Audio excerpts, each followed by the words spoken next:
Hello students, very good morning to all students.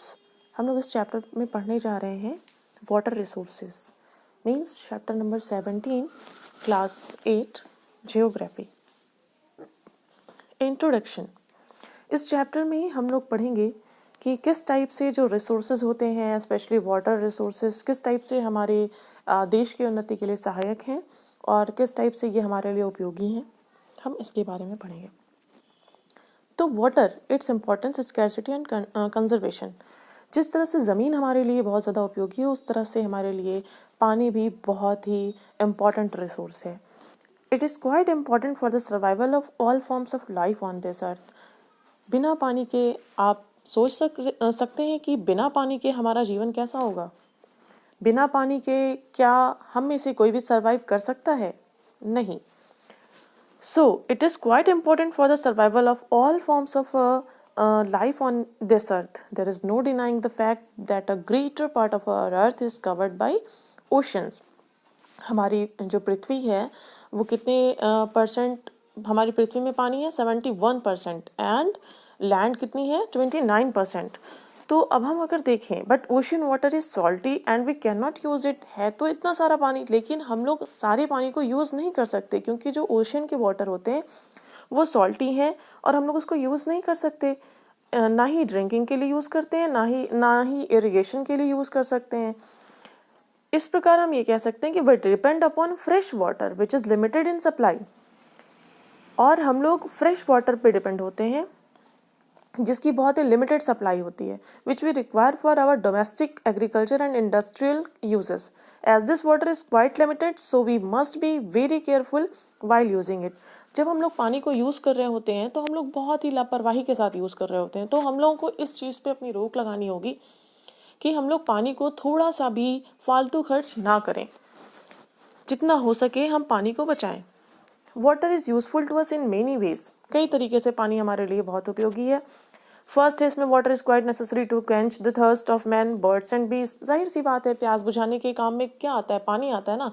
क्या हम दूध पी करके अपनी प्यास बुझा सकते हैं? नहीं, हम पानी पीते हैं। So we need water in large quantity for irrigation to increase the agriculture production. And third, water is also needed to run our industries. अब हम बात करेंगे water scarcity and it's causes की। वाटर स्कैर्सिटी क्या है? पानी की कमी और उसके कारण क्या हैं। बहुत लोग बहुत लापरवाही से पानी का यूज़ करते हैं। पानी बहुत ज़्यादा गिरता रहता है और लोग यूज़ करते रहते हैं एकदम लापरवाही से। तो उन लोगों की भी वजह से क्या है, ये वाटर स्कैर्सिटी का सामना करना पड़ता है। When water is so important for all of us, have we ever thought what havoc we are doing with this important resource? In such a state of affairs, we are forced to think as to what have led to the scarcity of water. First, out of the total volume of world's water, only 2.7% is fresh water. अगर हम लोग देखें कि पूरे संसार के पानी में मतलब पूरा पानी कितना फ्रेश है, तो 2.7% वाटर अब उससे भी कम हो गया है। Again, 70% of this water occurs as ice sheets and glaciers. Thus, the amount of available fresh water is very small. Second हमारा पॉइंट है ever growing population and consequent greater demands of water leads to scarcity of water. जिस type से population हमारी बढ़ती जा रही है उस टाइप से पानी की भी डिमांड बढ़ती जा रही है, पानी का भी यूज़ बढ़ता जा रहा है, जिसकी वजह से वाटर स्कैर्सिटी का सामना करना पड़ता है। To facilitate higher food grain production, water reserves are being overexploited, which leads to scarcity of water. Higher food grain production के लिए हम लोग वाटर को बहुत ज़्यादा यूज़ करते हैं, ठीक है। उसकी वजह से वाटर रिजर्व करके रखना पड़ता है, ओवर एक्सप्लॉइटेड है ना, करना पड़ता है, जिसकी वजह से क्या है, हमें पानी का जो है पानी की कमी का सामना करना पड़ता है। अब अगर हम अपने फोर्थ पॉइंट की बात करें तो हम ये देख रहे हैं कि the ever increasing number of industries has made the matters verse by putting extra pressure on existing fresh water resource. क्या है कि जो इंडस्ट्रीज हैं वो अपने वेस्ट कहाँ पे जो है ड्रेन करती हैं? नदियों में। The ever increasing number of urban area, cities and towns has further aggravated the problem of the scarcity of water. आप देखिए जो गांव में जो तालाब होता है, छोटे छोटे जो तालाब होते हैं जहाँ पे जानवर पानी पी सकते हैं, वो भी क्या है, वो भी लोगों ने बहुत ज़्यादा वहाँ पे गंदगी कर रखी है। तो ये सब क्या है? ये सब वाटर स्कैर्सिटी के कारण बनते जा रहे हैं। The pollution of water by domestic and industrial wastes, chemical pesticides and fertilizers has made the water unfit for human use. है ना, ये सब अनफिट होता जा रहा है। अब हम बात करेंगे hydrological cycle and renewal of water. ये क्या है भाई? The change of water from the liquid forms to the gases form and then to the solid form और again to the liquid form is known as hydrological cycle. है ना, यानी कहने का मतलब जब वाटर जो है लिक्विड फॉर्म से गैस फॉर्म में चेंज होता है, उसके बाद फिर सॉलिड फॉर्म और फिर अगेन लिक्विड फॉर्म में जो चेंज होता है उसको हाइड्रोलॉजिकल साइकिल कहते हैं। और इसका फिनोमिनन जो है वो रिन्यूएबल रिसोर्स को दर्शाता है। इस प्रकार से this process of continuous interchange of water is known as the hydrological cycle. Water from ocean and from other water bodies evaporates due to solar energy and enters the atmosphere as water vapor. Winds coming from ocean to land transport the water vapor to that side. When condensation takes place in the atmosphere, water falls as rain or snow on the land. The water returns to the oceans in the form of rivers and stream. So water is always in the process of changing its forms. In simple words, the hydrological cycle means the movement of water from ocean to air, from air to land, and from land back to the ocean.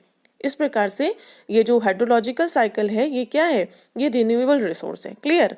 अब हम बात करेंगे sources of water की। Sources of water क्या है? अब हम देखेंगे सबसे पहला तो सोर्सेज ऑफ वाटर में हम प्रिसिपिटेशन को लेते हैं, यानी बारिश जो है वो primary source of water on this earth है। It is found in 3 forms, solid, liquid and gas. Through the hydrological process the water goes on changing from one form और द अदर। अब हम दूसरा बात करते हैं precipitation in the shape of rain is the most useful. The rainwater that collects on the surface of the earth is called surface water, while that portion of the rainwater that seeps into the earth is called the groundwater. So both types of water are useful to man in their own ways. Okay. And the surface water is available in rivers, tanks, ponds and reservoirs, while the groundwater is available through wells and tube wells. With the help of canals, we can use the surface water. है ना? अब हम अगर बात करें northern और Himalayan reverse की तो वो पेरिनियल रिवर्स हैं। As such they have proved quite useful to the people of India as compare to the southern और the peninsular rivers. Perennial rivers कौन सी होती हैं एंड पेनिनसुलर रिवर्स कौन सी होती हैं ये मैं आपको आगे बताऊंगी।